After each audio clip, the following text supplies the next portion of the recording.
So, Makawan Stories, as we all know, nito nga pong mga nakaraang taon medyo lumalamya nga ng todo ang kompetisyon sa NBA All-Star. Kaya naman para maibalik ang dating pagiging competitive ng All-Star Game, kinausap nga po ni Stephen Curry si Adam Silver para baguhin ang format nito. Ano kaya ito? Tara't pag-usapan natin yan at talakayin ng balitang ganito nga po ang game plan ni Coach JJ Redick para makontra si Victor Wembanyama. Pero bago yan, please don't forget to hit the notification bell at mag-subscribe sa aking channel.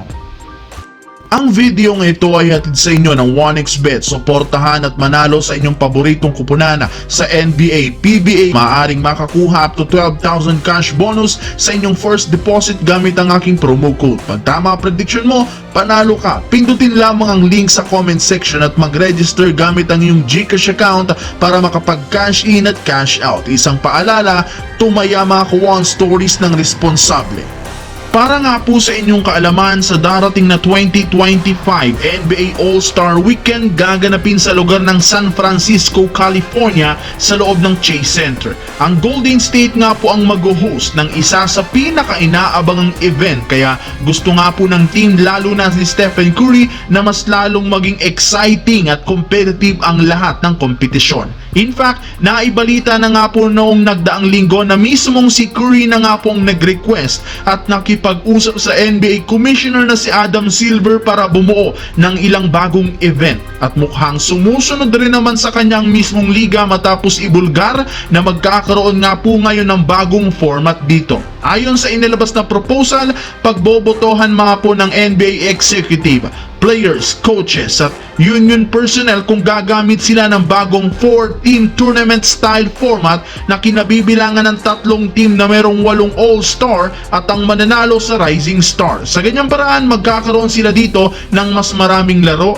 at mas maging competitive muli ang kanilang All-Star Game. Samantala, nadagdagan na naman ang mga players ng Lakers na nawala sa lineup bago pa magsimula ang laban kontra sa San Antonio Spurs. Pero sa kabila ng pagiging undermanned nila ng husto, nagawa pa rin naman nga po nilang makuha ang panalo 120-115 sa pangunguna ni Anthony Davis na nagtala ng 40 points, 12 rebounds kahit man katapat nito si Wembanyama. Nakapagtala rin naman ng triple-double si LeBron sa pang-apat na sunod na laro sa pagkuha niya ng 15 points, 16 rebounds, 12 assists. Ito na nga ang unang pagkakataon na first time nga ito sa kanyang career na gumawa ng ganitong klaseng record, kaya trending at pinagkaguluhan na naman sa internet ang kanyang pangalan bilang greatest of all time. Pero hindi rin naman mananalo ang Lakers kung hindi dahil sa team effort. Gayong nag-step up rin naman dito sina Austin Reeves, 19 points, Dalton Knecht, 14 points, D'Angelo, 13 points.